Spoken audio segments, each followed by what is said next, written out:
ওকে, আমরা আমাদের coordinator batch 18 এর ডে 35 এর আলোচনা শুরু করছি। আর 35 আলোচনাতে আমাদের এখন যে সিচুয়েশনে আছে প্রজেক্টটা, আমরা ফার্স্টে যখন প্রজেক্টটা শুরু করেছিলাম ই কমার্স দিয়ে একটা ফ্রন্ট এন্ড একটা অ্যাডমিন প্যানেল দিয়ে স্টার্ট করেছিলাম এবং আস্তে আস্তে করে এটাকে ডাইনামিক করার কাজে হাত দিই এবং আমরা ডাইনামিক ছোট ছোট করে করতে পেরেছি, তাই না? বা একটা পার্টিকুলার বা সার্টেন পরিস্থিতিতে এটা এসেছে। অ্যাটলিস্ট এখন যে অবস্থা, আমরা যদি নেক্সট 2-3টা ক্লাস ঠিকঠাক মতো কনসেন্ট্রেট করতে পারি তাহলে আমরা মোটামুটি মানের একটা ই কমার্স বলতে পারবো আমাদের এই সাইটটাকে। ব্যাকএন্ড থেকে ক্যাটাগরি, প্রোডাক্ট এবং ম্যানুফ্যাকচারার অ্যাড এবং ম্যানেজ করা যায় সুন্দর করে, তাই না? এবং ফ্রন্ট এন্ডে ক্যাটাগরি প্রোডাক্ট দেখা যায়, টোটাল প্রোডাক্টও এখানে দেখা যায়, ম্যানুফ্যাকচারার লিস্ট দেখা যায় এবং স্লাইডারে ফিচার প্রোডাক্টগুলো দেখা যায়। এখান থেকে সম্ভবত প্রোডাক্ট ডিটেলের কাজও দেখা যায়, যে আমি যে কোনো প্রোডাক্টের ডিটেলে যেতে পারি এবং তাকে আমরা চাইলে কার্টে অ্যাড করতে পারি এবং কার্টের প্রোডাক্ট আপডেট ডিলিট সবই করা যায়, রাইট? সো এই অংশটুকু কিন্তু অত্যন্ত গুরুত্বপূর্ণ। আপনাকে যদি কোড করে কেউ করতে বলে, অ্যাটলিস্ট যদি আপনি এই পর্যন্ত আসতে পারেন তাহলে আপনি কিন্তু মোটামুটি একটা জবের জন্য রেডি আছেন। আর অ্যাটলিস্ট আপনি যদি প্রোডাক্টটা সেভ করে অর্ডার দেখাতে পারেন তাহলে আপনি একটা ছোট্ট বা কমপ্লিট ই কমার্স না বললেও, আমি বললাম পার্শিয়ালি একটা ই কমার্স সাইট করেছি, এটা আপনি কাউকে বলতে পারেন। আপনি বলতে পারেন আমি একটা ই কমার্স করেছি, হয়তো বা এখানে অনেক ফিচার মিসিং, বাট এখানে এই কাজগুলো করা যায়। আর যখন এই অবস্থাটা আপনি তুলে ধরবেন, যে আপনি যখন নিজে কাজগুলো করবেন, নিজের কনফিডেন্স লেভেলটাই আপনার বেড়ে যাবে, যে না আমি কাজ কিছুটা হলেও জানি বা পারি, পরবর্তী স্টেপে আমি এখন যেতে পারবো। ওকে, আপনার কনফিডেন্সটা যেটা যে ঘাটতিটা ছিল আপনাদের, বিশেষ করে প্রত্যেকের মধ্যেই, যে যখন শুরুর দিকে আপনারা ক্লাস শুরু করেছেন লাস্ট 4 মান্থ ব্যাক, তখন কিন্তু আপনাদের অবস্থা অত্যন্ত শোচনীয়ই ছিল বলবো। আর শেষ পর্যন্ত যারা টিকে আছেন, আমি বলবো যে মোটামুটি তাদের কনফিডেন্সটা একটা লেভেলে গেছে, যে আমি একটা ছোট ডাইনামিক সাইট এখন বানাতে পারবো যদি চেষ্টা করি। আগে সেটা আমরা চিন্তা করতে পারতাম না, এখন চিন্তা করতে পারি, প্র্যাকটিস করলে সেটা কিন্তু পারবো, তাই কিনা হিমন্ত? এখনো কনফিউজ? না স্যার, পারবেন? হ্যাঁ স্যার। আচ্ছা,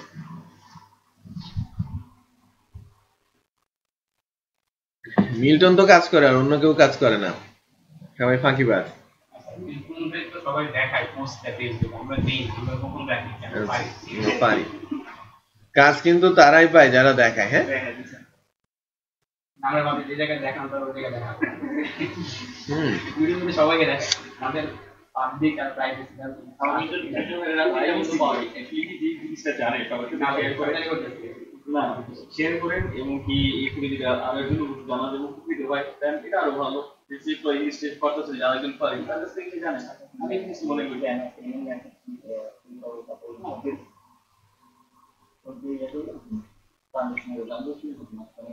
নিয়ে যাবো ট্রানজিশন আপনি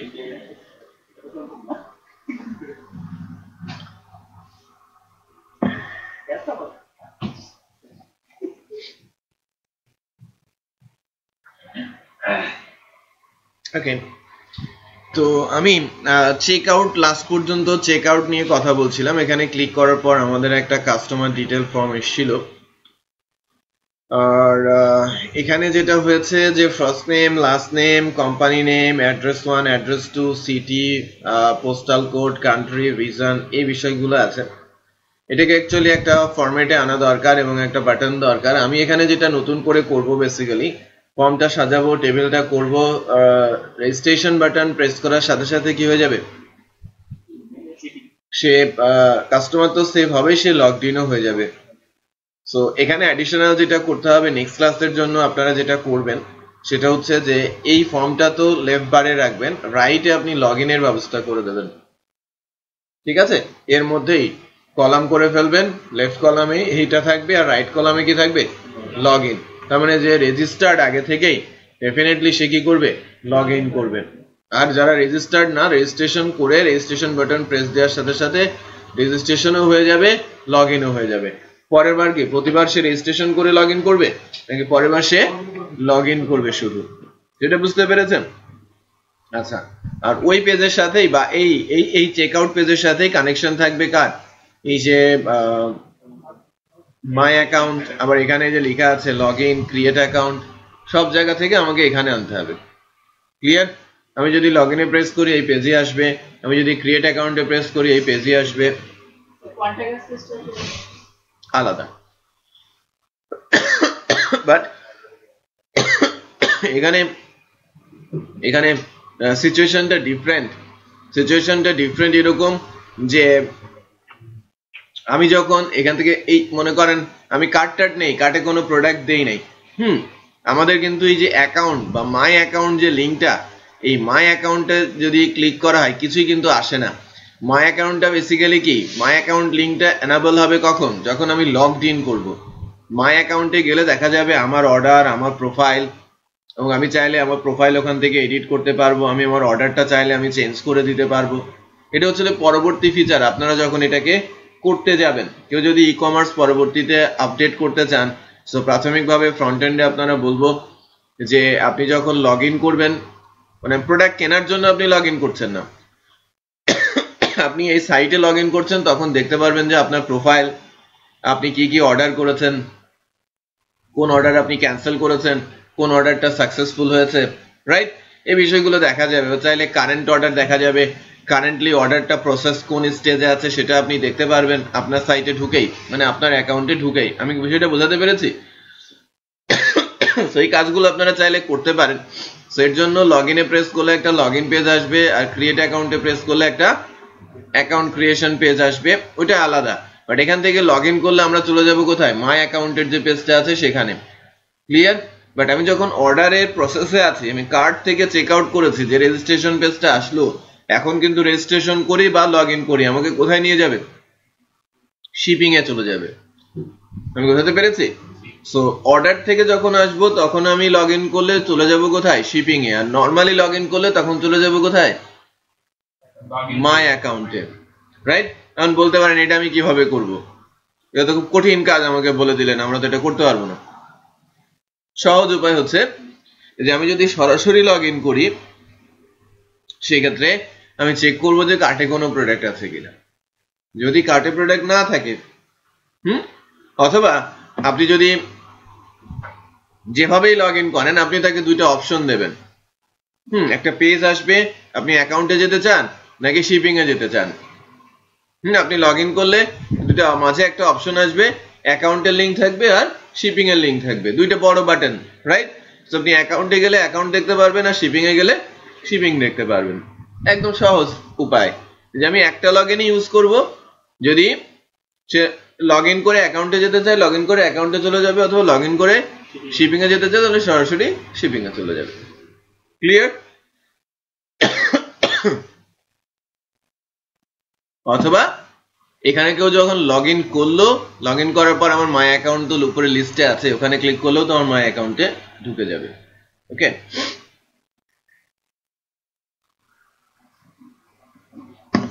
সো আমি ফার্স্টে আমার এই কাস্টমারের যে লিস্টটা আছে,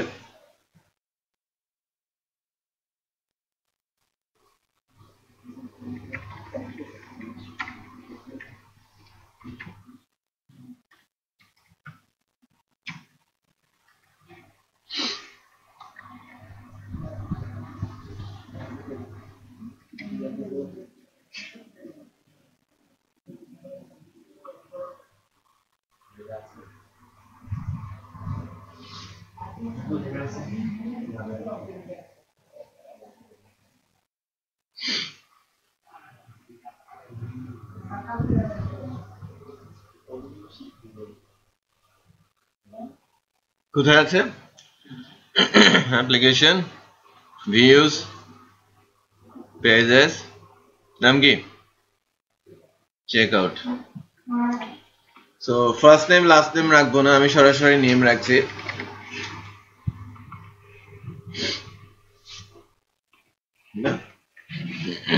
ফার্স্ট নেম লাস্ট নেম রাখি, first underscore name, last underscore name. আচ্ছা, কোম্পানি, কোম্পানিটা রাখতে পারি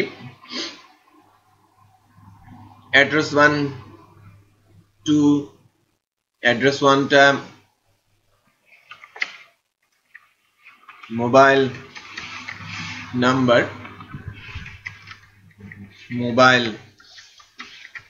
নাম্বার করে দেই অ্যাড্রেস 2টাকে আমি অ্যাড্রেস করে দেই শুধু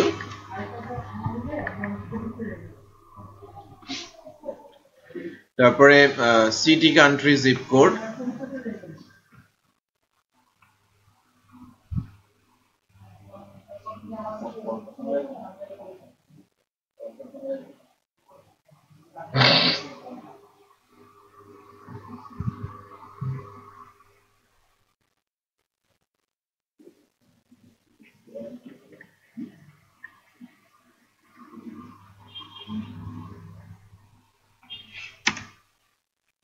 কি আছে সিটি কান্ট্রি জিপ কোড এখানে সিরিয়াল বসানো আছে ঠিক আছে সিরিয়াল বসানো আছে যে কোন কান্ট্রির জন্য কি নাম্বার বসবে এটা একটা আর Province state Province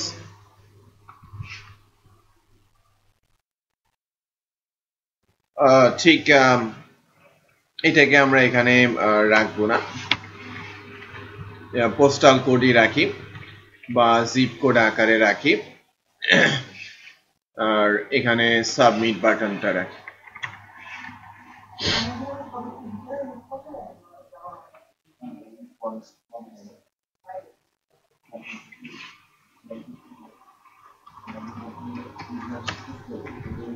input type submit name button value register customer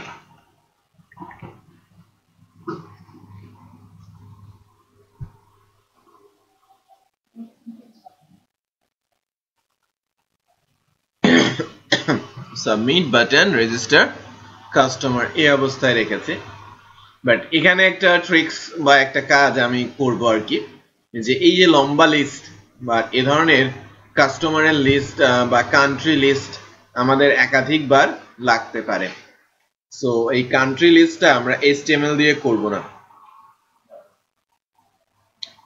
এখানে অ্যাপ্লাই করব বেসিক্যালি জাভাস্ক্রিপ্ট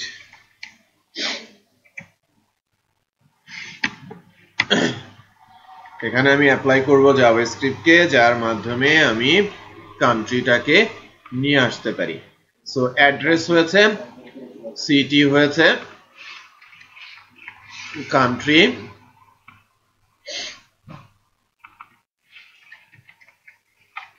জিপ কোড ঠিক আছে country postal code zip code এটা সাবমিট রেজিস্টার কাস্টমার এরকম আসলো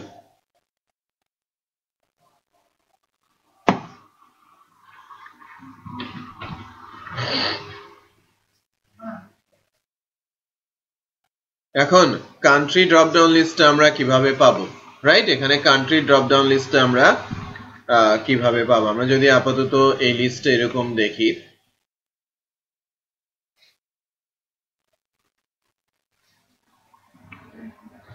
তাই না এখানে একটা রেজিস্টার কাস্টমার এসেছে ড্রপ ডাউনে কিন্তু কিছু নেই এর জন্য আমরা একটা জাভাস্ক্রিপ্টের ইউজ করব আর কি এখন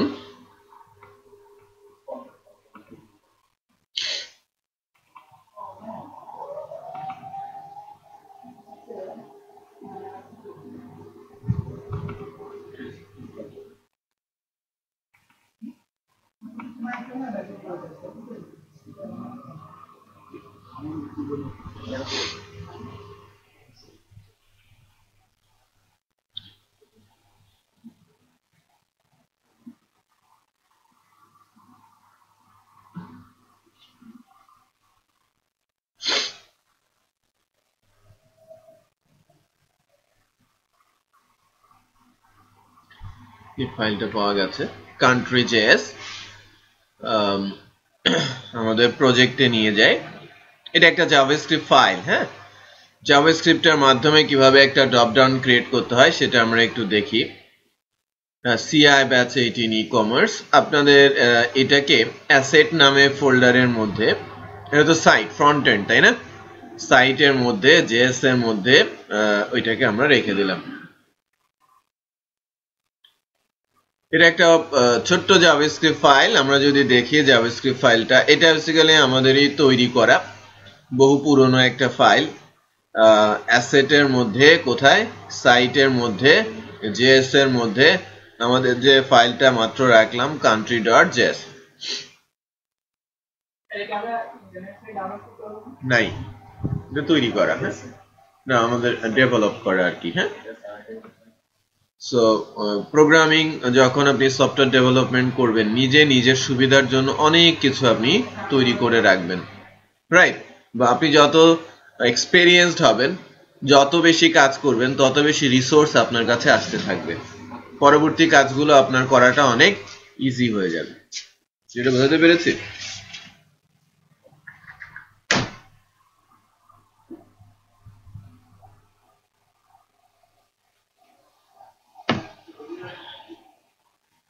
ওকে, এটা দেখে কি মনে হচ্ছে, কি এটা দেখি বার্গার নাকি হট ডগ? নরমাল হবে, লং একটা লিস্ট। কি নাম বলেন তো, রকিবুল বলেন, এটা কি? না এটা একটা বার্গার, ওই যদি বলি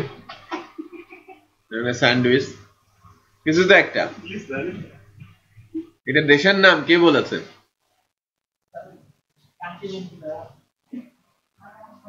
এটা একটা অ্যারে, ওকে, এবং এটা একটা অ্যাসোসিয়েটিভ অ্যারে। চাকরি পাবেন না একজন,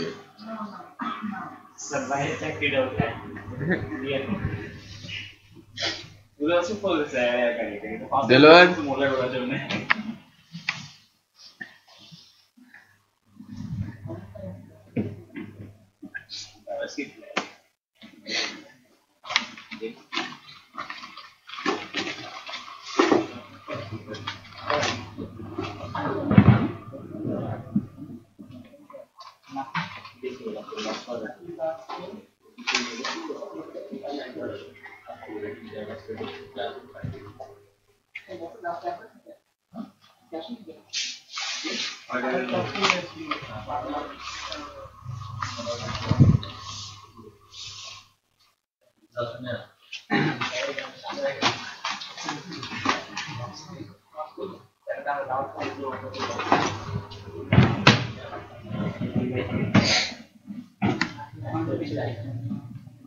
ঠিক আছে, দেলোয়ারকে পাঠান তো।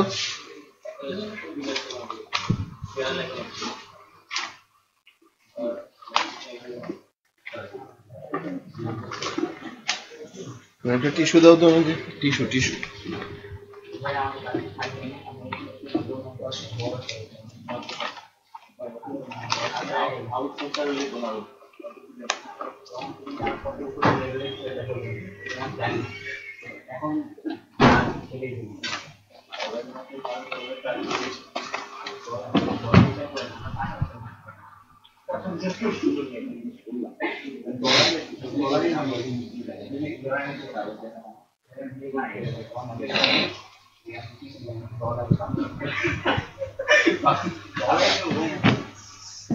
আচ্ছা, এখন এটা বেসিক্যালি কি, এটা একটা অ্যাসোসিয়েটিভ অ্যারে, এটা জাভাস্ক্রিপ্টের একটা অ্যাসোসিয়েটিভ অ্যারে।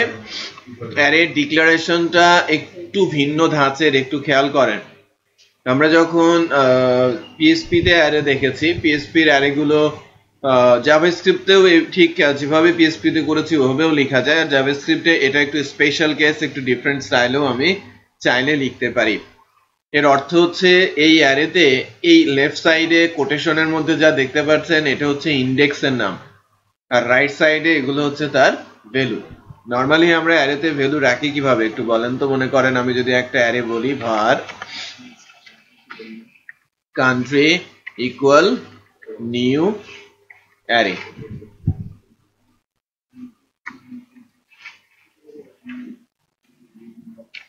অ্যারে ডিক্লেয়ার হলো, দেন অ্যারেতে আমি ভ্যালু রাখতাম কিভাবে? নাম দিয়ে ইনডেক্স করে, ইন্ডেক্স হচ্ছে ইউএস, ইকুয়াল দিয়ে আমি লিখতাম ইউনাইটেড স্টেট।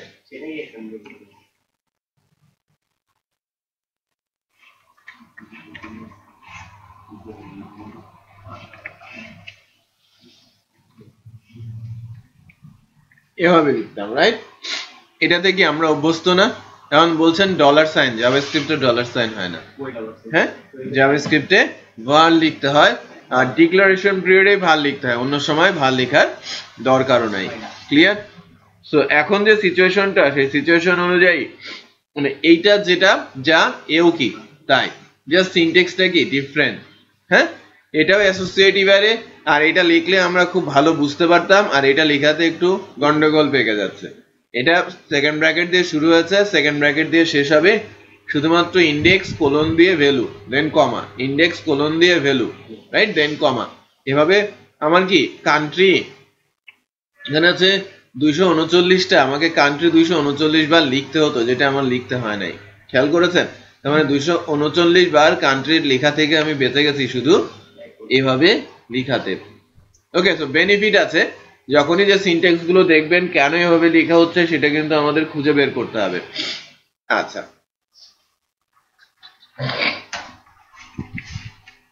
নাও এখনকার যে অবস্থাটা, সেই অবস্থা থেকে যদি আমি বলি যে আমার দরকার কি এই ফাংশনটা, ফার্স্টে হচ্ছে এই জাভাস্ক্রিপ্ট ফাইলটা লিংক করব হচ্ছে আমাদের মাস্টার পেজের সাথে। তারপরে আমি আমার এই জাভাস্ক্রিপ্ট ফাংশনটাকে কল করে দিব, যাতে জাভাস্ক্রিপ্ট ফাংশনটার মধ্যে থেকে একটা লুপ রান করে, এটা হচ্ছে জাভাস্ক্রিপ্টের ফরিন লুপ। আর এই লুপটা আমি কিন্তু একটা এক্সাম্পল, ফরেন লুপের এক্সাম্পল দেখিয়েছিলাম এবং ড্রপ ডাউন বানিয়েই দেখিয়েছিলাম জাভাস্ক্রিপ্টের আলোচনায়। জাভাস্ক্রিপ্ট আলোচনা হয় নাই? কি বলেন?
হ্যালো, আচ্ছা, এখন আমি একটা জাভাস্ক্রিপ্টের ছোট প্রজেক্ট নিয়ে নিয়েছি। জাভাস্ক্রিপ্ট কি সেটা আমি একটু বলার চেষ্টা করি, যেহেতু আপনারা বলছেন যে আপনারা জাভাস্ক্রিপ্ট জানেন না।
দেখেন টালা ট্রেনিং এর যে ওয়েবসাইটটা আপনাদের সামনে আছে এখানে আমরা যতটুকু দেখতে পাচ্ছি সেটা HTML CSS আর আছে কি জাভাস্ক্রিপ্ট।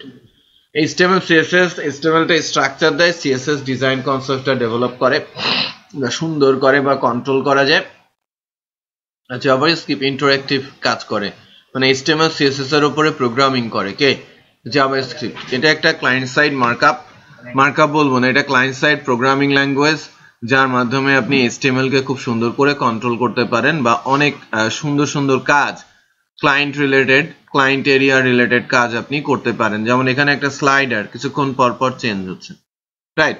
অটোমেটিক একটা কমান্ড দেওয়া আছে, সেই অনুযায়ী সে তার ইমেজগুলোকে চেঞ্জ করছে। তারপরে আমি আমার যখন ইনস্ট্রাকশন দিব, মনে করেন আমি আমার কার্সারটাকে এখানে নিয়েছি, দেখেন ইন্ডিভিজুয়াল টিচার এখানে লেখা দেখাচ্ছে না, এই জায়গায় কিন্তু লেখা দেখাচ্ছিল ইন্ডিভিজুয়াল টিচার, আর আমি যখন এটাকে সরিয়েছি ভিন্ন একটা ইমেজ, র্যান্ডম ইমেজ সে কিন্তু পিক করছে। বাট আমি যখন কার্সারটা এখানে রাখছি লার্নার, রাইট? সো লিভ কে আমরা বলছি কি লার্নার। ওকে, সো লার্নার কি কি, এখানে লার্নারের জন্য এখানে কি কি আছে? অনলাইন এক্সামের ব্যবস্থা আছে, গ্রেড সার্টিফিকেট ম্যানেজ করার ব্যবস্থা আছে এখানে, তারপরে এখানে কি আছে বুকস আছে, রাইট? টিটি বুকস বলা হচ্ছে, ই লাইব্রেরি যেটাকে আমরা বলছি। সো এগুলো হচ্ছে তার জন্য ফিচার একজন লার্নারের জন্য। আর এটা কি, এটা একজন টিচার কিভাবে সে শেখাতে পারে। সো কমান্ড, বাট এর জন্য কিন্তু সার্ভার সাইডে আমাকে যেতে হচ্ছে না, ক্লায়েন্ট সাইড থেকে সেটাকে আমি ম্যানেজ করতে পারছি। এখানে কিন্তু ব্রেন ইনভলভ, রাইট? কোনটার উপরে রাখলে কি আসবে, হ্যাঁ, কোনটার উপরে কি রাখলে কি আসবে।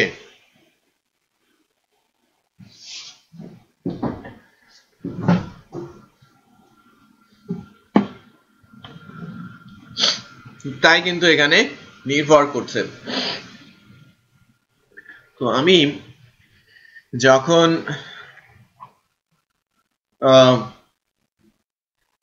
পেজ লোড না করেই বা সার্ভার সাইডে না গিয়েই আমার সাইটে লজিক ইনভলভ করতে চাইবো, তখনই কিন্তু আমার লাগবে কি জাভাস্ক্রিপ্ট।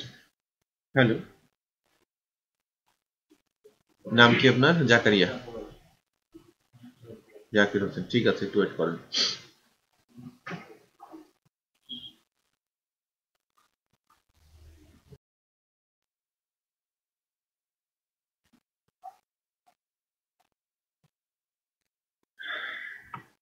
ঠিক আছে, তো এই যে ইন্টেলিজেন্স গুলো, এই কাজগুলো করছে কি জাভাস্ক্রিপ্ট নামে একটা প্রোগ্রামিং ল্যাঙ্গুয়েজ, অত্যন্ত পাওয়ারফুল প্রোগ্রামিং ল্যাঙ্গুয়েজ। আর এই প্রোগ্রামিং ল্যাঙ্গুয়েজটা এরকম যে এই দিয়ে মানে জাভাস্ক্রিপ্টের মাধ্যমে এখন বলতে পারেন যে সাইট গুলোকে কালারফুল করা হচ্ছে। কালারফুল বলতে ইন্টারঅ্যাক্টিভ। হ্যাঁ, যদি জাভাস্ক্রিপ্ট না থাকতো তাহলে আপনি আর সাইট ইউজ করে এখন যে মজা পাচ্ছেন সেটা পেতেন না। ফর এক্সাম্পল, আমি যদি বলি যে আমি আমার সাইট থেকে, এই সাইট থেকে বা আমি আমার ব্রাউজারে যদি জাভাস্ক্রিপ্টকে ডিসেবল করে দেই,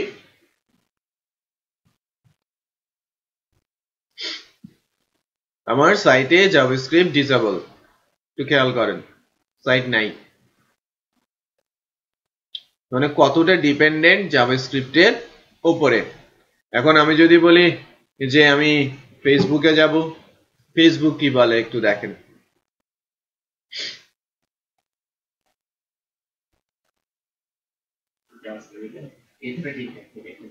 হ্যাঁ, জাভাস্ক্রিপ্ট রিকোয়ার্ড। অনেক সাইট আছে হয়তোবা যেটা জাভাস্ক্রিপ্ট ছাড়াও কিছু না কিছু সাপোর্ট আপনাকে দিতে পারবে, বাট এখনকার দিনের ম্যাক্সিমাম প্রফেশনাল সাইট গুলো জাভাস্ক্রিপ্টের উপরে হেভিলি ডিপেন্ডেন্ট। তো জাভাস্ক্রিপ্ট না থাকলে কি হতো, জাভাস্ক্রিপ্ট যদি না থাকতো, যদি যেহেতু আপনারা ফেসবুকে ইউজ টু অনেক সময় আপনারা ব্যয় করেন, সো ফিচার গুলো ডেফিনেটলি জানেন, তাই না? আপনি কমেন্টস করেন, পেজ লোড হয় না কিন্তু, রাইট? লাইক করেন, পেজ লোড হয় না, হয়? চ্যাট করেন, পেজ লোড হয় না, নোটিফিকেশন আসে, পেজ লোড প্রয়োজন পড়ে না। রাইট? সো এই কাজগুলো সব জাভাস্ক্রিপ্ট দিয়ে হয়। আমি বুঝাতে পেরেছি? সো জাভাস্ক্রিপ্টের অ্যাজাক্স, জাভাস্ক্রিপ্টের jQuery এখানে ইনভলভ। সো জাভাস্ক্রিপ্ট অত্যন্ত powerful client side programming language, যেটা প্রফেশনাল প্রজেক্টের জন্য খুবই গুরুত্বপূর্ণ একটা অংশ।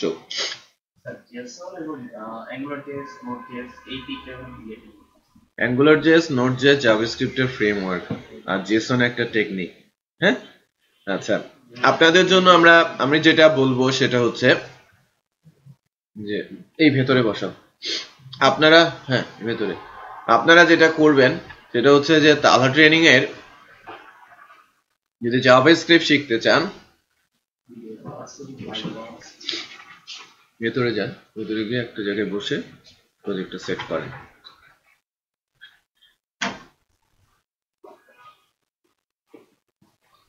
ইনেবল করে দিয়েছি।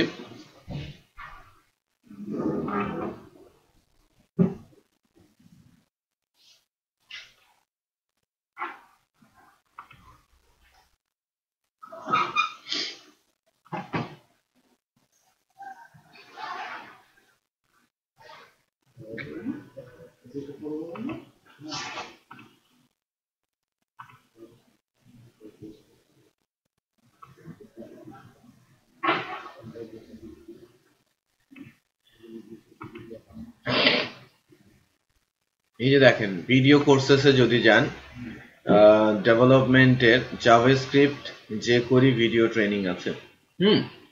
জাভাস্ক্রিপ্টের ভিডিও ট্রেনিং অথবা jQuery ভিডিও ট্রেনিং আছে। সো আপনারা ফার্স্টে ধরবেন জাভাস্ক্রিপ্টের ভিডিও ট্রেনিংটা। জাভাস্ক্রিপ্টের ভিডিও ট্রেনিং এ গেলে এখানে বেসিক লেভেল জাভাস্ক্রিপ্টটা সুন্দর করে বলে দেওয়া আছে, ছোট ছোট করে একদম প্রত্যেকটা ইস্যু আলোচনা করা আছে। সো এখানে জাভাস্ক্রিপ্টের টপিক বলা আছে, জাভাস্ক্রিপ্ট কি, জ্যাম্প ইনস্টলেশন, নেটবিনস ইনস্টলেশন, জাভাস্ক্রিপ্টের এক্সাম্পল। একটু খেয়াল করেন নাম্বার অফ ভিডিওস কিন্তু এখানে জাভাস্ক্রিপ্টের উপরে তোলা আছে, লেফট বারে প্রত্যেকটাই একটা একটা করে ভিডিও। তো জাভাস্ক্রিপ্ট ইনার HTML এর সাথে কিভাবে কাজ করে। সো এখানে ক্লাস দেওয়া আছে 34টা, মানে জাভাস্ক্রিপ্টের 34টা টপিকের উপরে আলোচনা আছে। 8 ঘন্টা 10 মিনিটের আলোচনা আছে ভিডিওতে। প্রত্যেকটা ক্লাসের জন্য যে ভিডিওর ভেতরে কথা বলা আছে তার যে ওয়ার্ক ফাইল, সেই ওয়ার্ক ফাইলগুলো এখানে দিয়ে দেওয়া আছে। ওকে, তালা ট্রেনিং এ বসেই আপনারা কিন্তু জাভাস্ক্রিপ্টের বেসিকটা ভালো মতো শিখে নিতে পারেন। দেন পরবর্তী স্টেপটা কি, jQuery। ওখানেও jQuery আলোচনাটা সুন্দর করে দেওয়া আছে।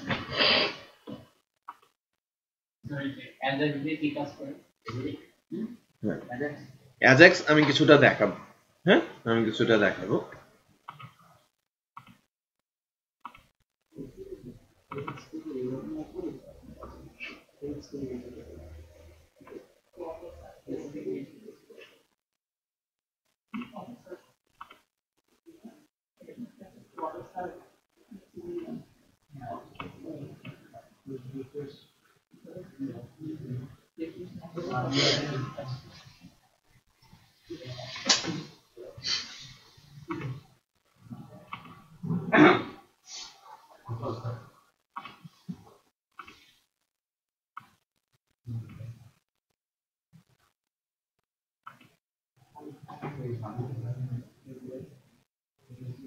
আচ্ছা, এখন তো কিছুটা বোঝা যাচ্ছে যে জাভাস্ক্রিপ্ট কি আর কি। বিশেষ করে জাভাস্ক্রিপ্ট হচ্ছে ক্লায়েন্ট এন্ডের একটা প্রোগ্রামিং ল্যাঙ্গুয়েজ, যা মূলত আপনি চাইলে HTML এর মধ্যেই লিখতে পারেন, PHP এর মধ্যেও লিখতে পারেন। আমি যদি একটা HTML ফাইল ক্রিয়েট করি অথবা PHP ফাইল ক্রিয়েট করি, আমি PHP ফাইলই ক্রিয়েট করব, কারণ PHP ফাইলের মধ্যে HTML লেখা যায়।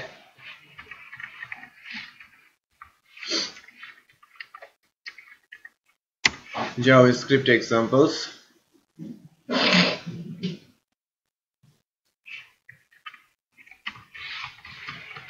HTML, head,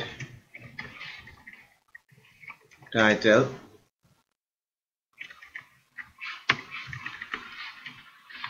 JavaScript,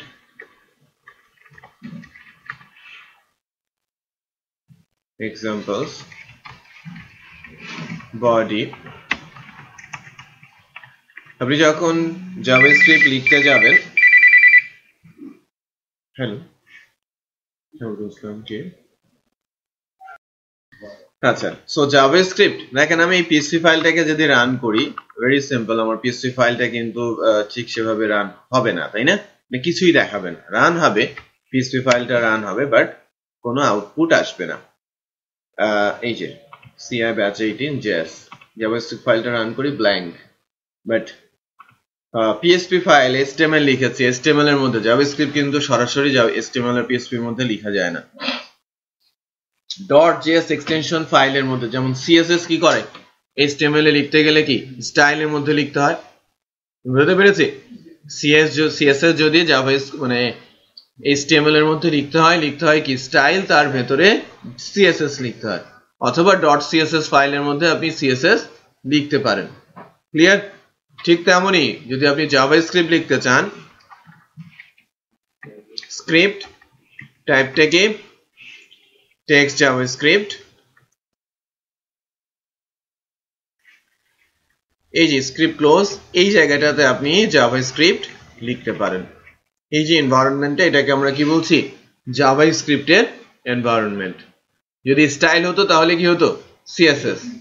আর আবার আমি যদি মনে করি যে না, আমি জাভাস্ক্রিপ্ট ভিন্ন একটা ফাইলে লিখব CSS এর মতো, তখন ফাইলের এক্সটেনশন কি হবে? .js, right? সো জাভাস্ক্রিপ্টকে যদি আমরা লিখতে চাই, জাভাস্ক্রিপ্ট আর PHP সিনট্যাক্স এর মধ্যে তেমন কোনো পার্থক্য নেই, খুবই কম পার্থক্য আছে বেসিক সিনট্যাক্সে, বাট প্রোগ্রামিং করার সময় বেশ কিছু পার্থক্য আছে, যেমন ভেরিয়েবল, অপারেটর, স্টেটমেন্ট, হ্যাঁ, অ্যারে, ফাংশন, এই পাঁচটা জায়গাতে তার তেমন কোনো পার্থক্য নেই, খুব ছোট ছোট পার্থক্য রয়েছে। আমরা যদি সিনট্যাক্স জানি PHP, তাহলে জাভাস্ক্রিপ্টের সিনট্যাক্স আমরা জানতে পারবো, বাট PHP প্রোগ্রামিং একরকম, জাভাস্ক্রিপ্টের প্রোগ্রামিং টোটালি ভিন্ন রকম।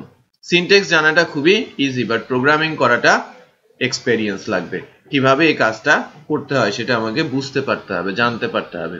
বুঝতে পেরেছি? তো এখন যদি ওই রিলেটেড কোনো কাজ আমি করতে চাই, লাইক মনে করেন আমি জাভাস্ক্রিপ্ট দিয়ে কোনো একটা আউটপুট দেখাবো, আমরা PHP শুরুতে আমরা কোনো একটা আউটপুট দিতে হয় দেখেছিলাম না? হ্যাঁ, তো জাভাস্ক্রিপ্ট দিয়ে কোনো একটা আউটপুট দেখানো যদি আমি এভাবে লিখি, হ্যালো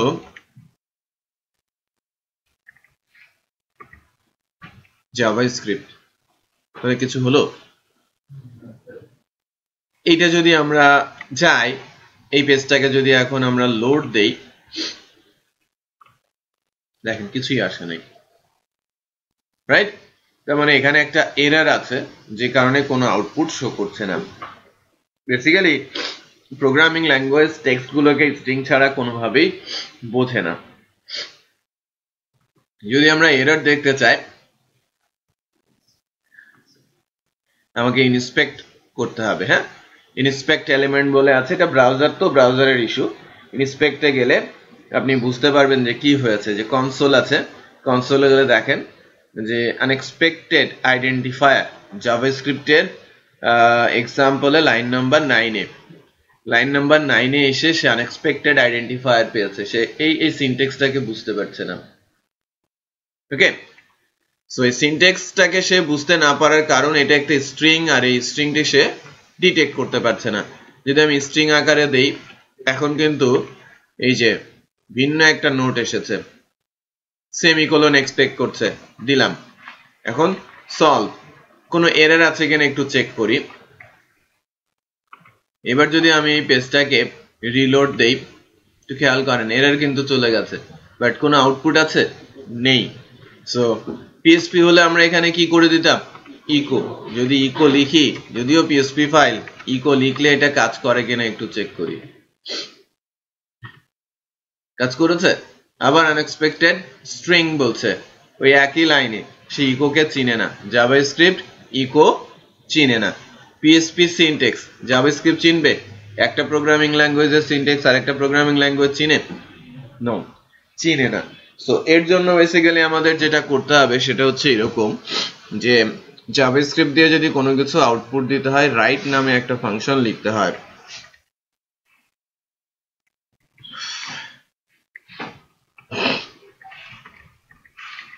যার ভেতরে এই এন্টায়ার আউটপুটটা ঢুকিয়ে দিতে হয়। বাট এখানকার ইন্টারেস্টিং বিষয় হচ্ছে এখন যখন আমি রাইট লিখবো তখন সে বলবে undefined function, right is not defined. এই রাইট ফাংশনটার ডেফিনেশন জানা নেই, অ্যানোনিমাস ফাংশন বলছে, রাইট? সো এই ফাংশনটার ডেফিনেশন কোথায় আছে? এই ফাংশনটার ডেফিনেশন কোনো একটা ক্লাসের মধ্যে আছে। এই কারণে যখন আমরা জাভাস্ক্রিপ্ট দিয়ে কোনো কিছু আউটপুট করাতে চাই তখন ওই ফাংশনের নামের সামনে ক্লাসের নাম বসাতে হয়, এটা রুলস। মানে জাভাস্ক্রিপ্ট দিয়ে যদি কোনো কিছু আউটপুট দিতে হয় নর্মাল সিনট্যাক্স কি ডকুমেন্ট ডট রাইট। হ্যাঁ, রাইট হচ্ছে ফাংশন, ডকুমেন্ট হচ্ছে ক্লাসের নাম। আমরা কি অবজেক্ট ওরিয়েন্টেডে একটা কনসেপ্ট শিখেছিলাম না, যে অবজেক্ট ধরে ফাংশনকে কল করতে হয়? হ্যাঁ, আর জাভাস্ক্রিপ্টে ক্লাসগুলো অটোমেটিক ব্রাউজারে থাকে, আর ব্রাউজারের নামের সাথেই কি মানে ক্লাসের নামে অটোমেটিক অবজেক্ট তৈরি হয়ে থাকে, আমাকে শুধু কল করে দিতে হয়। তো সেরকমই একটা ক্লাসের নাম কি ডকুমেন্ট। একটু খেয়াল করেন ডকুমেন্ট ক্লাসে কত কিছু আছে, কত ফাংশন ডকুমেন্ট ক্লাসের মধ্যে রয়েছে, তার মধ্যে রাইট একটা ফাংশন। বুঝতে পেরেছেন? সো এবার যখন আমরা লিখব এটা কিন্তু কি তাহলে জাভাস্ক্রিপ্টের বিল্ট ইন ক্লাস, আর রাইট হচ্ছে তার ভেতরকার ফাংশন। সরাসরি সে কিন্তু এটাকে পায় নাই। So let's check. এবার কিন্তু হ্যালো জাভাস্ক্রিপ্ট কথাটা ফাইনালি এসেছে, খেয়াল করেছেন? সো যদি কোনো কিছু আউটপুট দিতে হয় আপনাকে কি করতে হবে, ডকুমেন্ট ডট রাইট এর মধ্যে লিখতে হবে। সো যেমন ক্লাস রিলেটেড ফাংশনও রয়েছে জাভাস্ক্রিপ্টে, আবার কিছু বিল্ট ইন ফাংশন আছে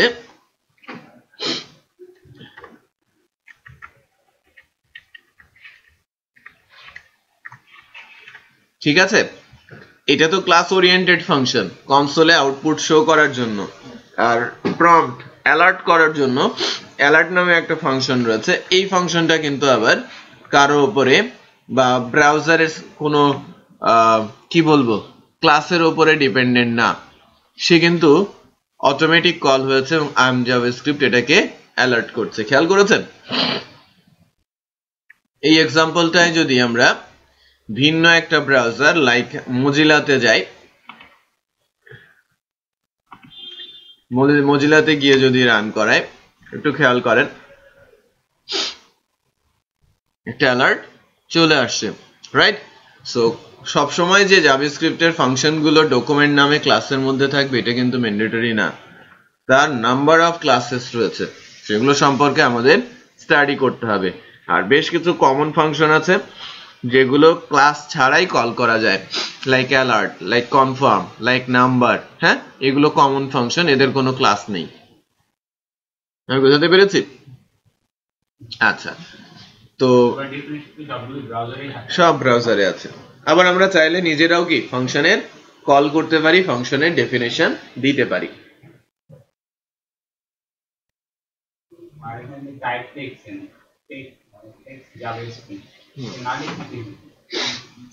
এটা জাভাস্ক্রিপ্টকে ডিটেক্ট করতে পারতো না।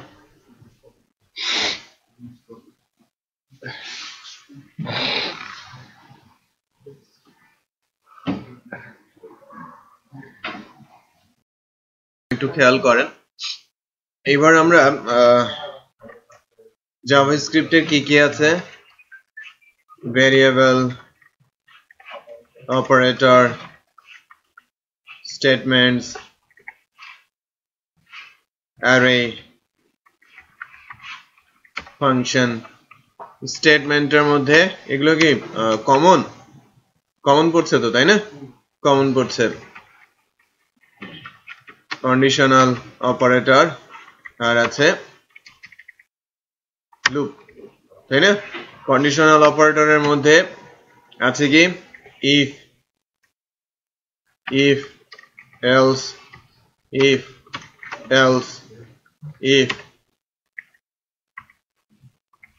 সুইচ। কমন তো, হ্যাঁ? কেউ কিছু বলে না কেন? এটা একেবারেই কমন, সিনট্যাক্সও সেম, 100% সেম।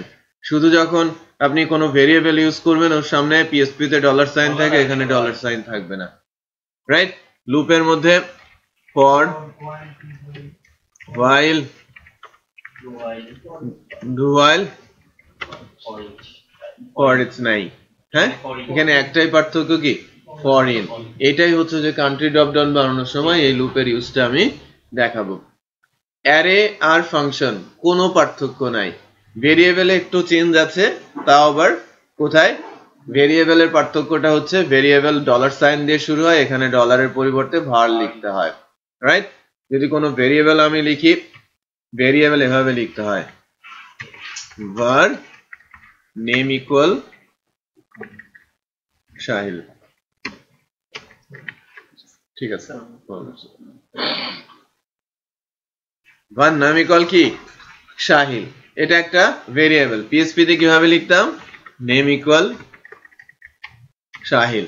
যতবার আপনি এটাকে ইউজ করতে চাইতেন অলওয়েজ কি ইউজ করতে হতো আপনাকে, ডলার সাইন নেম। বাট যখন আপনি জাভাস্ক্রিপ্টে ইউজ করবেন তখন শুধুমাত্র ইউজ করবেন কি, নেম, রাইট? যেটা ক্লিয়ার? এই হচ্ছে পার্থক্য। আর বাকি যে রুলস গুলো আছে, capital A to Z, small A to Z, 0 to 9 underscore এর ভেতরেই আপনাকে থাকতে হবে, আর নামের শুরুতে নাম্বার দেওয়া যাবে না। মানে পিএসপি যা রুলস, জাভাস্ক্রিপ্টের তাই রুলস, পার্থক্য শুধু একটাই, ডলারের পরিবর্তে var। ক্লিয়ার? যত জায়গায় ভেরিয়েবল তত জায়গায় সেম কেস, অ্যারের বেলাও সেম, ডলারের জায়গায় var, শুধু ডিক্লারেশনের সময়, পরবর্তীতে যখন ইউজ করবেন তখন var লেখার দরকার নেই। অপারেটর সব সেম, শুধুমাত্র অপারেটর হিসেবে যদি আমি বলি যে পিএসপি তে এরকম একটা অপারেটর আছে না, ডট ইকুয়াল, এটা জাভাস্ক্রিপ্টে নেই। জাভাস্ক্রিপ্ট ডট দিয়ে কনক্যাট হয় না, জাভাস্ক্রিপ্টে ডট হচ্ছে অবজেক্টের নাম। ওই যে আমরা লিখেছি না ডকুমেন্ট ডট রাইট, খেয়াল করেছেন? যদি পিএসপি হতো তাহলে এখানে কি ডকুমেন্ট ডট রাইট এর পরিবর্তে কি লিখতে হতো, এই যে এই জায়গায় আমি যদি এটা পিএসপি সিনট্যাক্স হতো যে ডকুমেন্ট একটা অবজেক্ট, তাহলে এরকম লেখা হতো ডলার ডকুমেন্ট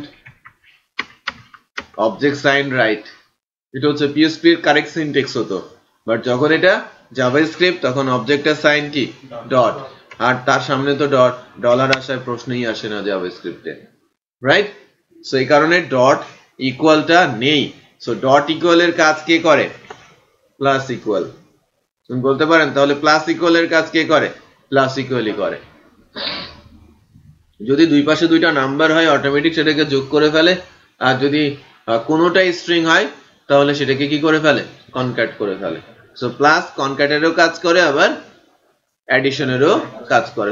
যেখানে যেখানে আমরা পিএসপি তে যেখানে যেখানে স্ট্রিং এর সাথে ভেরিয়েবল বসাই, মনে করেন আমি স্ট্রিং এর সাথে ভেরিয়েবল বসাবো, এখানে একটা ভেরিয়েবল নিলাম name equal MD Shahil Alam টালহাল, রাইট? একটা জাভাস্ক্রিপ্ট নিলাম। সো ডিক্লারেশন পিরিয়ডেও ভাল লেখাটা ম্যান্ডেটরি না।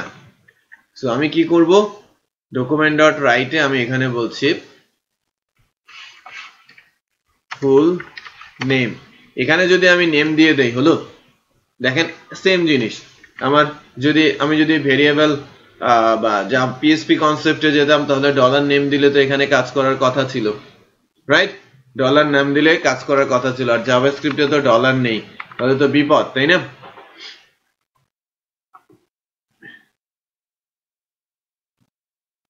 রিলোড নাই না কেন, রিলোড, দেখেন কি আসে, ফুল নেম, নেম আসছে, খেয়াল করেছেন? ফুল নেমের পরে নেম আসছে। বাট এটাকে যদি আমরা, নেমটা তো ভেরিয়েবল, সো নেমটাকে কি করতে হবে, কনক্যাট করতে হবে, বাইরে রাখতে হবে, কোটেশনের বাইরে রাখতে হবে। যদি এভাবে লিখি তাহলে কি হয় একটু দেখেন। এভাবে লিখলে যেটা হবে,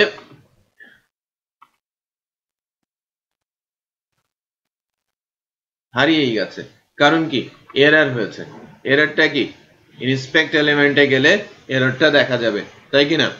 যদি ইনস্পেক্ট এলিমেন্টে যাই, এখানে আমরা যদি চেক করে দেখি, কনসোলে যদি যাই, একটু এখানে খেয়াল করে দেখেন যে কনসোলের মধ্যে লেখা আসে, হ্যাং হয়ে গেছে,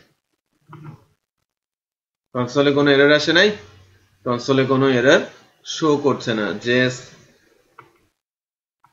সিকিউরিটি এরর, কোনো এরর শো করছে না, বাট এখানে কিন্তু একটা এরর রয়েছে। এটা ব্রাউজারে একটা প্রবলেম মনে হচ্ছে। আমি যদি এটাতে যাই, ক্রমে যে একটু খেয়াল করেন, after argument list missing, right? So ওটা মজিলা ব্রাউজার প্রবলেম করছে। সো বেসিক্যালি এখানে যেটা হবে সেটা হচ্ছে কি কনক্যাট করতে হবে। পিএসপি হলে আমি কি করে দিতাম ডট, বাট এখানে ডট কাজ করবে না, এখানে দিতে হবে কি প্লাস। সো এখন সে দেখাবে, দেখাচ্ছে, খেয়াল করেছেন, full name MD Shahil Alam Talha. So জাভাস্ক্রিপ্টের অপারেটর গুলোর মধ্যে পিএসপির অপারেটরের সাথে পার্থক্য ঠিক এতটুকুই, একটা অপারেটর ডট আর প্লাস। বাকি যে অপারেটর গুলো আছে plus minus multiplication division reminder, plus plus minus minus negation, right?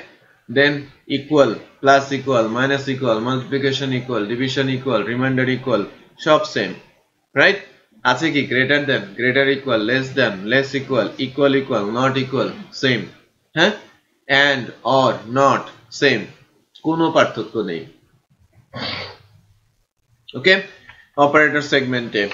আবার যদি আমি বলি যে স্টেটমেন্ট সেগমেন্টে ইফ এলস ইফ সুইচ, এটাকে আলাদা করে দেখানোর মতো কিছু এই সময় এসে কি আপনাদের ইফ এলস শেখাতে হবে, রাইট? আবার যদি এখন বলি ফর হোয়াইল ডু হোয়াইল, এটাও কি দেখানোর কিছু? ফাংশন কাকে বলে এটাকে আলাদা করে বলতে হবে, অ্যারে কি সেটা কি আমাকে বলতে হবে? ফর ইনটা শুধু আমাদের জানতে হবে। So basically syntax very similar to PSP. আমরা পিএসপির সাথে সিমিলারিটিস রেখে সিনট্যাক্স গুলো জানার চেষ্টা করব। ওকে, সো জাভাস্ক্রিপ্ট প্রোগ্রামিংটা সিনট্যাক্সটা ভালো মতো শেখার জন্য আপনারা বেসিক্যালি ইয়েতে যাবেন, বড় কোন ছোটটা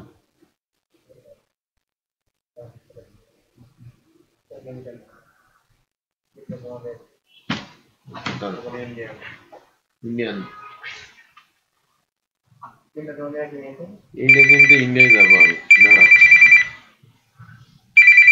নিয়ে আসি। হ্যালো হ্যালো, না তো তবে তো ঠিক আছে।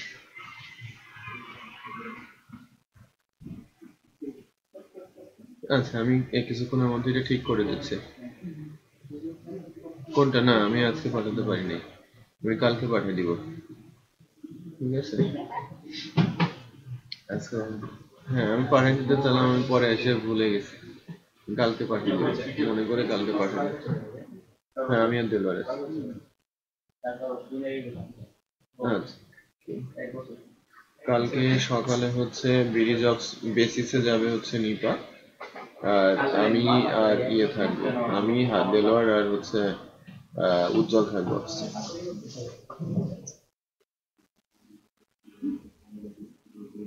আমি দেখি, আমি অবস্থা বুঝে আমি দেখি, যদি এরকম হয় তাহলে আগে ওখানে পাঠাবো, তারপরে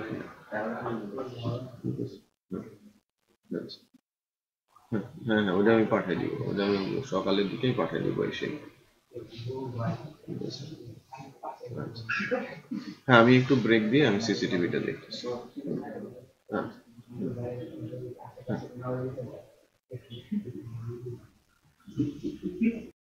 আচ্ছা তাহলে যেটা হচ্ছিল যে এই এই একটা মাত্র জিনিস আমাদের একটু জানতে হবে, ফরেন।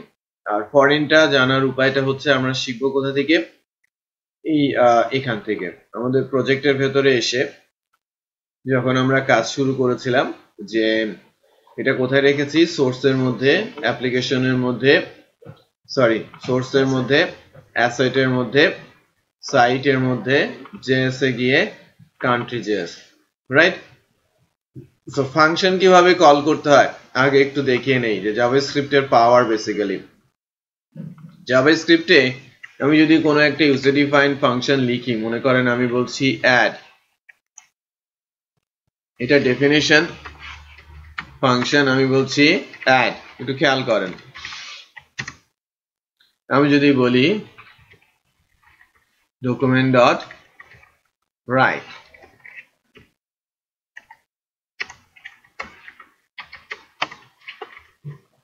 হ্যালো ওয়ার্ল্ড, ঠিক আছে, সো এই ফাংশনটা কিন্তু কল হবে এবং আউটপুট দেখাবে।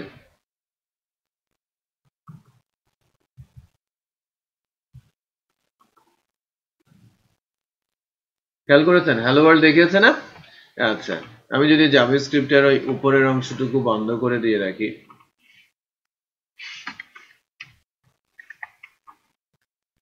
হ্যালো ওয়ার্ল্ড এখানে কিন্তু দেখালো, বাট এটা কখন দেখালো? কোন একটা ফাংশন কল করার পর দেখেন এই লেখাটা ফাংশনের মধ্যে আছে না, আমি যদি ফাংশন কলটা না করি এটা দেখাচ্ছে? দেখাচ্ছে না। তার মানে পিএসপিও যা জাভাস্ক্রিপ্টও কি তাই, যে ফাংশন কল না করলে কিন্তু ডিফাইন করবে না। বাট এখন ফাংশনগুলো কি কি উপায়ে কল করা যায়? তো সবচেয়ে ইম্পর্টেন্ট ইস্যু হচ্ছে জাভাস্ক্রিপ্টের ফাংশনগুলো HTML এর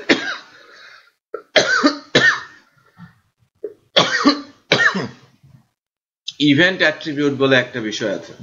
HTML এর ইভেন্ট অ্যাট্রিবিউট বলে একটা বিষয় আছে যার মাধ্যমে কল করা যায়।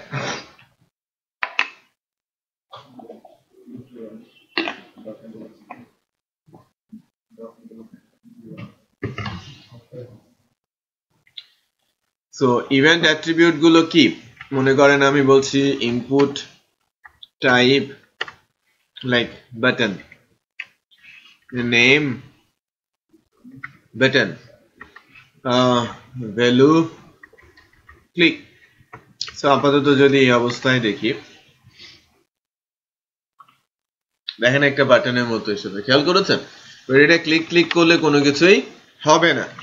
এটা ইন্টারেস্টিং বিষয় হচ্ছে আমি যদি এখানে এরকম বলি অন, খেয়াল করে দেখেন 75 ইভেন্ট অ্যাট্রিবিউট রয়েছে, 75টা কি আছে ইভেন্ট অ্যাট্রিবিউট রয়েছে।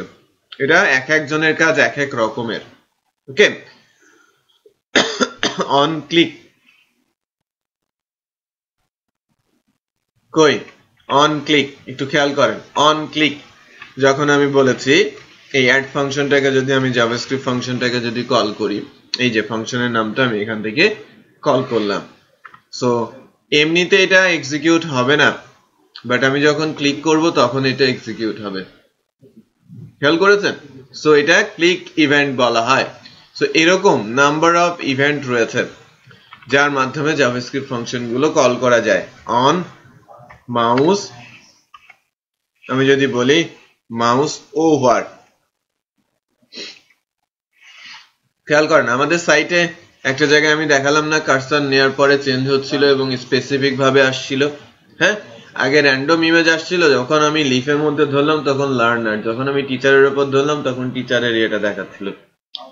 সো মাউস ওভারে আমি যখন যেটাতে ধরছি সেই রিলেটেড ফাংশন গুলো কল হবে এবং সেই অনুযায়ী কাজ করবে। এবার কিন্তু মাউস ওভার ইভেন্টটা দিয়েছে, সো এবার কিন্তু ক্লিক করতে হবে না, কার্সর নেওয়ার সাথে সাথে, রাইট, কার্সর নেওয়ার সাথে সাথে ফাংশনটা কল হয়ে গেছে। আবার যদি আমি বলি অন মাউস আউট, এবার খেয়াল করেন আমি যদি ক্লিক করি কোনো লাভ নেই, আমি কার্সর সরাই, রাইট, আউট হয়ে গিয়েছিল, কিন্তু এই কারণে কিন্তু সে চলে আসছে। একটু খেয়াল করেন, আমি কার্সর সরাচ্ছি বাটনের ওপর দিয়ে কোনো কিছুই হচ্ছে না, মাউস ওভারে যেরকম হচ্ছিল, রাইট, ক্লিক করলে তখনও হচ্ছে না, বাট কার্সর সরাচ্ছি তখন কিন্তু কল হয়ে যাচ্ছে। বিষয়টা বুঝতে পেরেছেন? হ্যাঁ, আবার নিলে তো কিছুই হবে না, সে তো এক্সিকিউট করেই দিয়েছে, এখন তো আর বাটন আমার সামনেই নেই, বাটন তো গায়েব, বাটন ভ্যানিশ, রাইট। সো বাটনটা কখন দেখা যাবে? যখন হচ্ছে বেসিক্যালি আমার HTML টা এক্সিকিউটেড থাকবে, এখন তো জাভাস্ক্রিপ্টে চলে গেছি আমি, রাইট। ওকে, সো এটা হচ্ছে জাভাস্ক্রিপ্টের ফ্যাসিলিটি, জাভাস্ক্রিপ্টের পাওয়ার বলা হয়। নিউ পোর্টালগুলোতে যে একটু লেখা থাকে তারপর রিড মোড, এটা কি এইভাবেই করতে? হ্যাঁ, এভাবেই করতে হয়, ঠিক আছে। বা ক্লিক করলে রিড মোডটা ওপেন হয়ে যায়, বুঝতে পেরেছেন? হ্যাঁ, আরেকটা পেজে দেখায়। তো জাভাস্ক্রিপ্টের ইভেন্ট অ্যাট্রিবিউটটা অত্যন্ত HTML এর ইভেন্ট, এটা অ্যাপ্লাই হয় কার উপরে?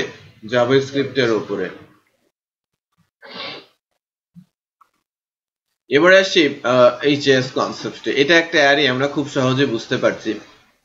যখন মনে করেন এই ফাংশনটা কল হবে, লুপটা চলবে, আমাদের তো ফরেস্ট লুপের কনসেপ্ট আছে যে অ্যারে অ্যাজ ভ্যালু বলা হয়, বাট এটা টোটালি উল্টো। কি ইন কান্ট্রি, কান্ট্রিটা কি একটা অ্যারে আর কি হচ্ছে তার ইন্ডেক্স।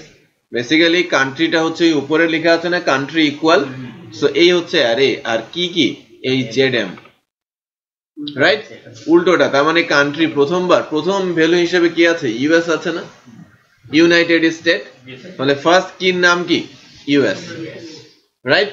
এখন ডকুমেন্ট ডট রাইট সম্পর্কে আমরা জানি অপশন ভ্যালু, এটা তো এবার এইচটিএমএল এর ট্যাগ আউটপুট হচ্ছে, সো ভ্যালুর মধ্যে চলে আসবে কি কি মানে কি, এর ভেতরে কি আছে ইউএস। আর কান্ট্রি কি মানে কি, কান্ট্রির মধ্যে ব্র্যাকেটে ইউএস আছে, তার মানে কি এখানে কি বসে যাবে ইউনাইটেড স্টেট, ওই ভেতরের স্ট্রিংটা বসে যাবে। মানে কি মানে হচ্ছে ভেতরের কোটেশন, দ্যাট মিনস দিস। আমার কি যদি হয় কি জেড তাহলে কান্ট্রি কি মানে কি জাম্বিয়া, ভেতরকার ভ্যালু। তার মানে অপশনের শুরু আর অপশনের শেষ মাঝের জায়গায় যেটা থাকে সেটাই তো ডিসপ্লে হয়, তাই কিনা। এটার দাম কত নিছে কিন্তু 20 টাকা ছিল, 20 টাকাটা নাই, হ্যাঁ 20 টাকার নাই, এই কোনো দোকান থেকে একই দাম দেখি কম দামে নেই।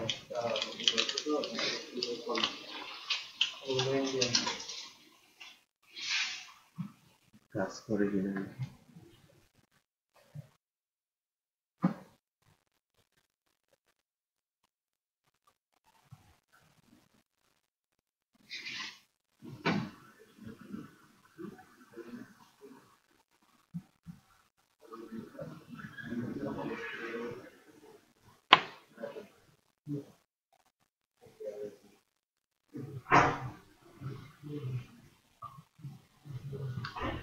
এটুকু তো বোঝা গেল, তাই কিনা।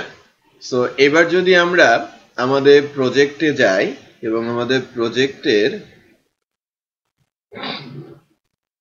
অ্যাপ্লিকেশনের মধ্যে ভিউ এর আন্ডারে ফ্রন্ট এন্ডে মাস্টারে গিয়ে একটা জাভাস্ক্রিপ্ট, আমাদের জাভাস্ক্রিপ্টটার নাম কি কান্ট্রি, কান্ট্রি জেএসটা লোড করে দেয়। আমার তো জাভাস্ক্রিপ্ট ফাইল লিংক হয়ে গেল। তার মানে একটা জাভাস্ক্রিপ্ট ফাইলকে লিংক করতে হয় কিভাবে, যেখানেই আমার জাভাস্ক্রিপ্ট ফাইলটা থাক না কেন স্ক্রিপ্ট টাইপের নাম সোর্স পাথটা বলে দিতে হয়, ওই জাভা সিএসএস এর মতো, রাইট। দেন স্ক্রিপ্টটা ক্লোজ করে দিতে হয়। এখন আমার যেহেতু মাস্টারের মধ্যে এটা লিংক করা আছে, আমার এই যে পেজটা আমরা যে পেজটা নিয়ে কাজ করছি পেজেস এর ভেতরে চেক আউট, এটা কি মাস্টারের ভেতরে চলে আসছে না চাইল্ড আকারে। তো এই চাইল্ড পেজ থেকে যদি আমি এই যে কান্ট্রি লোকেশন যেটা আছে এখান থেকে যদি এরকম লিখি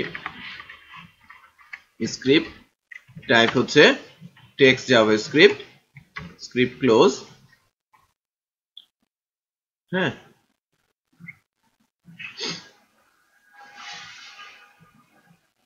কি হলো হ্যাং হয়ে গেল কেন, মজিলা নাকি স্যার? এটা তো মজিলা তো না, এটা নেট বেস। এই মাঝে মাঝে প্রবলেম করে চালাতে গেলে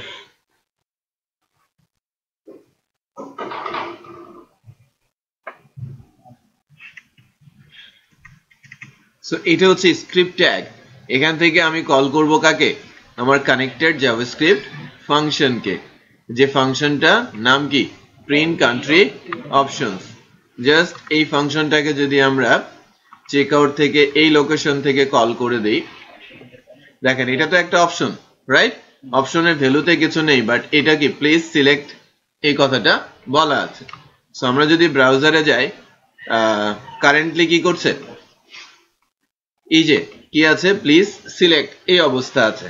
বাট যদি জাভাস্ক্রিপ্ট ঠিকঠাক মতো কানেক্টেড হয় এবং ফাংশনটা কল যদি হয় আর ফাংশন কলের পর এর ভেতরে লুপ ঠিকঠাক মতো ডেফিনেটলি যদি চলে, তাহলে কি হবে নতুন নতুন করে আমার বাকি অপশনগুলো কি রিপিটেডলি প্রিন্ট হয়ে যাবে না জাভাস্ক্রিপ্ট প্রোগ্রামিং এর মাধ্যমে। সো লেটস চেক, যে লোড দিয়ে দেখি কি হয়। এই ড্রপডাউনটা একটু লম্বা হয়ে যাওয়ার কথা না,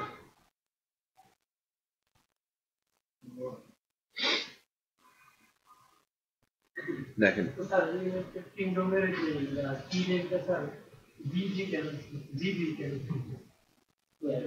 গ্রেট ব্রিটেন, গ্রেট ব্রিটেন বলা হয়, কিন্তু খেয়াল করেন ওটা গ্রেট ব্রিটেন আর কি। হ্যাঁ, দেখেন লম্বা লিস্ট। আমার কিন্তু এই ফাইলটার মধ্যে কান্ট্রি ড্রপ ডাউনটা নেই, বাট কান্ট্রি ড্রপ ডাউন কি চলে আসছে না এখন আমার কাছে। সুবিধাটা কি, জাভাস্ক্রিপ্ট করে রাখাতে আমার যত জায়গায় প্রয়োজন পড়বে এখন আমি এই ফাংশনটা জাস্ট কল করে দেব। যদি চেঞ্জ রিকোয়েস্ট আসে শুধু ওখানে গিয়ে চেঞ্জ করে দেব। নতুন একটা কান্ট্রি অ্যাড হলো, আমি এখন কাজ করছি ইন্ডিয়ার জন্য, ইন্ডিয়া বললো আমার কান্ট্রিটাকে সবার উপরে দাও, দেওয়া যাবে না? খুব ইজিলি সেটা করা সম্ভব, আমাকে 10 জায়গায় 20 জায়গায় চেঞ্জ করতে হবে না। বুঝতে পেরেছেন? আচ্ছা, আমি 10 মিনিটের একটা ব্রেক দিচ্ছি। হ্যাঁ, ডোমেইন আর হোস্টিং তো আছে, বিভিন্ন প্যাকেজের আছে।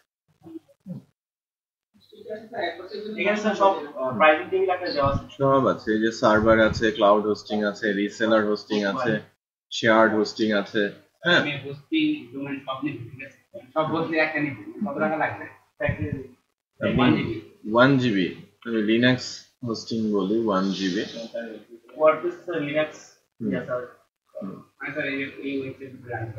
হোস্টিংটা হচ্ছে 995 1 জিবি, আর ডোমেন হচ্ছে 750।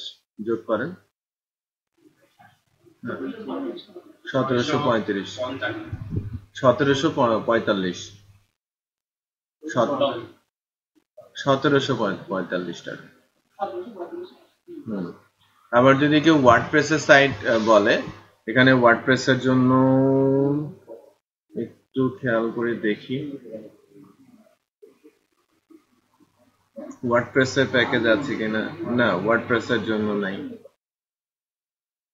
এক বছর পরে কি হোস্টিং ডোমেইন আবার রিনিউ করতে হবে। পুরোপুরি টাকা দিতে হবে? হ্যাঁ, এটা 1 বছরের জন্য।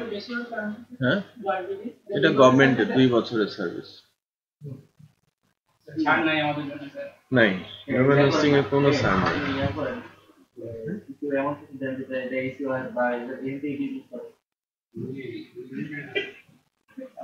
হবে তো এখন এটা বিজনেস করতে হবে না, এটা বাস গুগলের সার্ভিস চলে আসবে।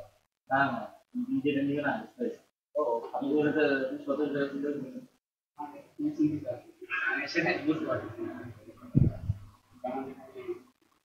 আর কিছু লিঙ্ক তো ইউজ করা পছন্দ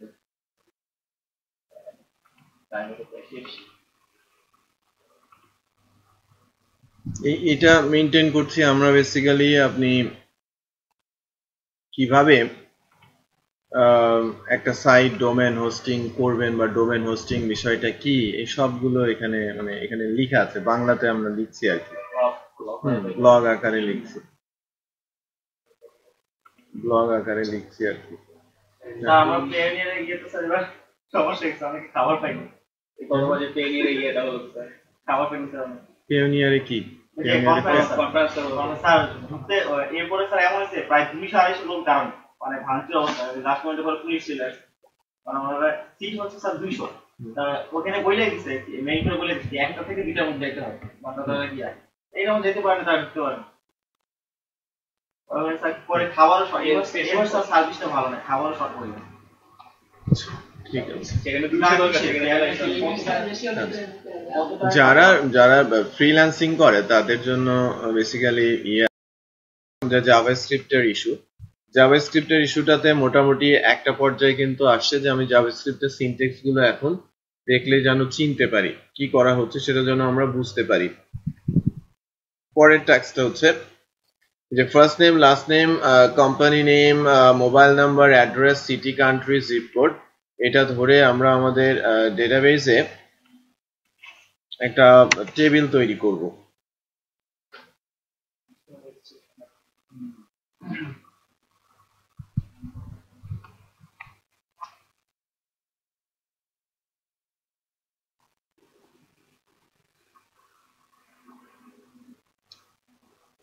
স্যার আমরা যদি এটাতে সাইট করি, সাইট করব, আনফরচুনেটলি ক্লায়েন্ট টাকা নিয়ে চলে গেল। যেমন ওয়ার্ডপ্রেসের একটা সিস্টেম আছে যে ওখানে মানে ফাংশনে গিয়ে বিল্ট-ইন একটা ইউজার আইডি পাসওয়ার্ড ক্রিয়েট করে দেয়, ক্লায়েন্ট সেক্ষেত্রে ড্যাশবোর্ড থেকেও মুছতে পারবে। যখন ড্যাশবোর্ড লগইন করে পাসওয়ার্ড চেঞ্জ করবে, কিন্তু সে চেঞ্জ করতে পারবে, চেঞ্জ করতে পারলে ওইটা ওই ইউজার আইডি পাসওয়ার্ড সে মুছতে পারবে। ডেট প্রথম হবে তখন তাদের ক্লায়েন্ট আমার ডেডলাইন দিয়ে দেয় যে তুমি ফার্স্ট কবে টাকা দিও, হলো না। দ্বিতীয়বার দেওয়ার কথা দিল, তৃতীয়বার যখন বলে যে না দিব না, তারপর আমরা কি ওখান থেকে একবার রিসেট মেরে দিই, তার একবার প্লাস ইআই ব্ল্যাঙ্ক করে দিই। আমাদের কিন্তু সিস্টেম আছে, না বলা যায় তো ব্যাকএন্ড থেকে। আপনি তো সার্ভার, আপনি ওটা তো ওয়ার্ডপ্রেস দিয়ে করছেন। আমি ব্যাকএন্ড থেকে ওয়ার্ডপ্রেস থেকে আপনি আপনার মতো লিখে দিই, তারপর ওখানে লিখে দিই, এখানে ম্যানুয়ালি করে করা যাবে। পুরোটাই আপনি কন্ট্রোল সেটা করতে করবেন না, সি প্যানেল আপনার হাতে। CPanel, total cPanel তো আপনার কাছে থাকবে। না সে সবকিছু চেঞ্জ করে দেবে, সি প্যানেলে পাসওয়ার্ড জানা। এটা তো ওটা পারাই যাবে, এটা কোনো সমস্যা নেই। তো নতুন টাকা না দিয়ে চলে যায়। হ্যাঁ এই কিন্তু স্যার এরকম তিনবার টাকা দেবে, ক্লায়েন্ট বলে যে এই স্ক্রিনশট দিয়ে একটা কি না না ওইটা সমস্যা কি সিস্টেমটা করা আছে। আমি খাওয়া কিলোমিটার তো প্রবলেম না, সে আমাকে বাইনি কারণ 500 দিন দিয়ে কেটে টাকা দাও 3 দিনের মাথায় এসে একবার গেছি আমি অফার পেতে কাস্টমার থাকে রিসেট প্রাইসিং কম সেই আমার নক ভাই আমার এই প্রবলেমটা আছে, আগে স্যার চেকিং পেমেন্ট আর কত ক্লিয়ার আচ্ছা দেখেন, আটটা ফিল্ড আছে। আমরা 8টা ফিল্ড নিয়ে customer ID, first name, last name, ও এখানে গুরুত্বপূর্ণ একটা ফিল্ড আমরা মিস করেছি প্রবাবলি। গুরুত্বপূর্ণ ফিল্ডটা হচ্ছে ইমেল অ্যাড্রেস। ঠিক আছে, ইমেল অ্যাড্রেস, পাসওয়ার্ড, এগুলো সব মিস করে গেছি আমাদের। কারণ যদি ইমেল অ্যাড্রেস পাসওয়ার্ড নাই থাকে, আমি কি দিয়ে লগ ইন করাবো?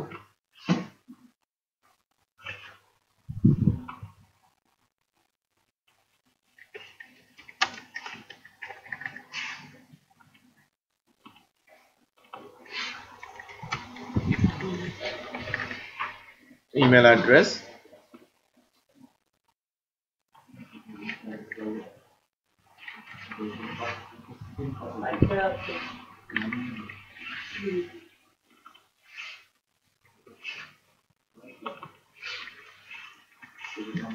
তাহলে customer ID, first name, last name, email address, password.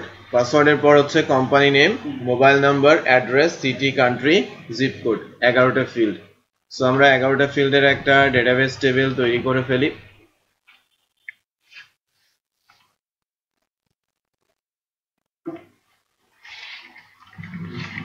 Customer ID, এটা ইন্টিজার ভ্যালু, ইন্ডেক্স প্রাইমারি আমরা বলি, এবং এটাকে আমরা অটো ইনক্রিমেন্ট দিয়ে দিই।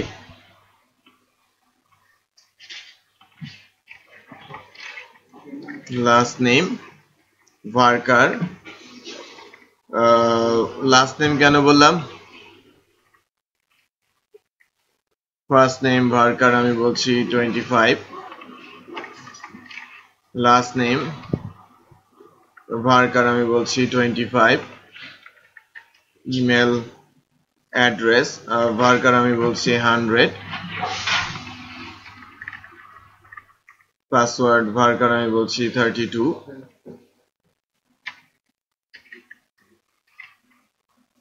কোম্পানি নেম ভার্কার আমি বলছি 100, তারপরে হচ্ছে অ্যাড্রেস হচ্ছে টেক্সট, তারপরে কি আছে মোবাইল, সমস্যা নেই, মোবাইল নাম্বার ভার্কার হচ্ছে 11, সিটি ভার্কার 50, কান্ট্রি ভার্কার 50, আর জিপ কোড ভার্কার লাইক 5। আমি একটা টেবিল বানিয়ে নিলাম, আমার টেবিলটা হয়ে গেছে। হ্যাঁ, আমার customer ID, first name, last name, email address, password, company name, address, mobile number, city, country, zip code. So এখানে প্রবাবলি কোম্পানির নামটা company underscore name, mobile number, address, city, country, zip code সবই ঠিক আছে। এখন আমাদের যে ফর্ম আছে, ফর্মটা কোথায়? ফর্ম নেই। Action, method, post.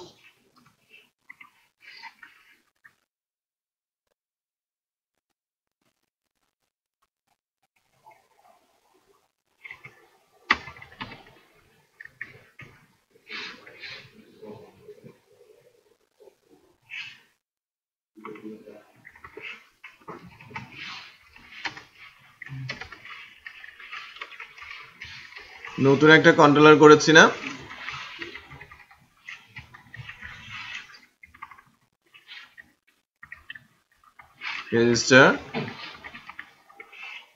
Register customer so কি করতে হবে আমাদের কন্ট্রোলারে যাব চেক আউট কন্ট্রোলার কোথায় গেল কাস্টমার রেজিস্ট্রেশন ফাংশনের নাম কি পাবলিক ফাংশন রেজিস্টার কাস্টমার উল্টা হয়েছে শুধু সেভ কাস্টমার ইনফো এরকম দিলে ভালো হয় সেভ কাস্টমার ইনফো অথবা সেভ কাস্টমার ইনফোটা মডেলে দিব সেভ কাস্টমার সো এখানে কি নিয়ে নিব একটা অ্যারে নিয়ে নিব তারপর অ্যারের মধ্যে কি আসবে ফার্স্ট নেম ভ্যালু কিভাবে নিব দিস ইনপুট পোস্ট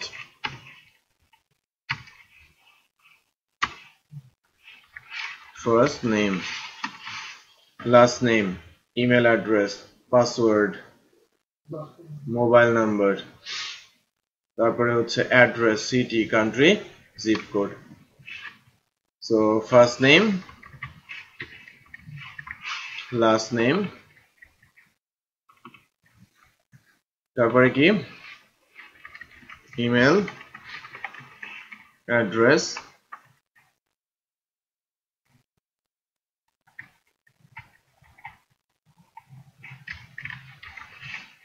পাসওয়ার্ড বুঝতে পেরেছেন কি করলাম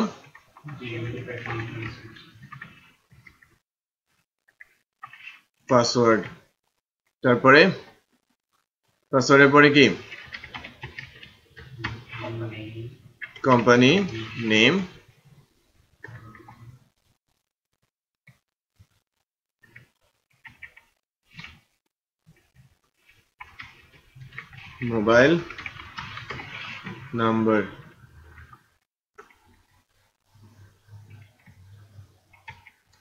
mobile number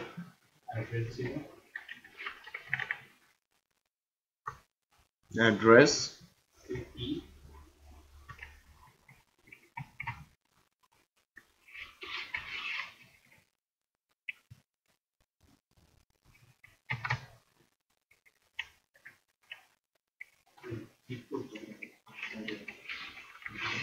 country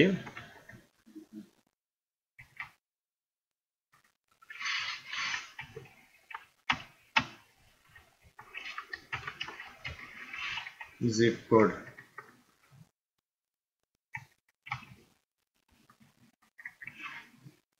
ঠিক আছে তারপরে আমি দিস আমাদের চেকআউট মডেল আছে checkout model save customer info dollar data so এটা যখন আমি নিয়ে যাব আমাদের কি করতে হবে আমাদের মডেল ফোল্ডারের মধ্যে নিউ থেকে একটা PSP class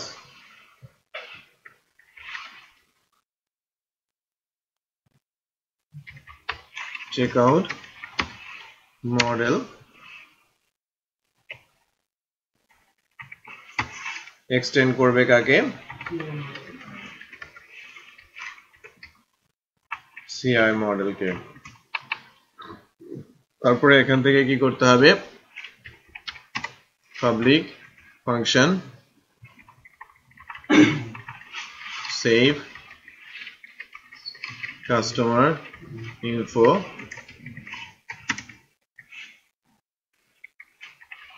this db insert টেবিলের নাম কি tbl customer dollar data right কি হচ্ছে আমার ডাটা এখান থেকে কিন্তু ইনসার্ট সো আমরা যদি এখন config autoload এ যাই আমাদের এখান থেকে কন্ট্রোলারের মধ্যে মডেলের মধ্যে আমাদের যে মডেলের নামটা আছে check out model loaded, right? So আমি যখন চেক আউট থেকে চেক আউট ফাইল থেকে সেভ কাস্টমারে যাচ্ছি চেক আউট কন্ট্রোলারে, check out controller data receive করছে, কাছে পাঠাচ্ছে কার? মডেল ডেটাবেজে ডাটা ইনসার্ট করছে, রাইট? এর জব শেষ। যখন এখান থেকে আমি চলে আসলাম, আমার কাজ শেষ, তখন বেসিক্যালি আমি কি করব? তখন আমাকে চলে যেতে হবে পরবর্তী ফাংশন, যে আমাকে এখন শিপিং পেজটা লোড করে দিতে হবে। বুঝতে পেরেছেন? সো এখন যেটা করা যায় সেটা হচ্ছে s data array, দেন s data array তে আমি একটা মেসেজ বলবো না, আমি যদি বলি একটা কাজ এখান থেকে করে রাখা ভালো, আজকের দিনে শেখাটা খুবই গুরুত্বপূর্ণ। Customer ID equal this db insert id, মনে করেন এই একটা লাইনের কোডে আজকে আমরা শিখলাম রিটার্ন কাস্টমার আইডি। এটা কি করবে? ডেটাবেসে যে টেবিলের ডাটাটা ইনসার্ট হবে সেটা লাস্ট যে রেকর্ডটা, লাস্ট যে আইডিটা, সেটা এখানে চলে আসবে, রিটার্ন হয়ে আসবে। সেটাকে আমরা এখান থেকে ধরে নিব। ধরে নিয়ে কাস্টমারের আইডিটা আমরা কাস্টমার আইডিটা পেয়ে যাব, মানে যে ডাটাটা কারেন্টলি ইনসার্ট হলো সেই আইডিটা কিন্তু এখন আমাদের হাতে আছে। যেটা বুঝতে পেরেছেন? সো এই আইডিটা আমরা মূলত সেশনে রেখে দিই,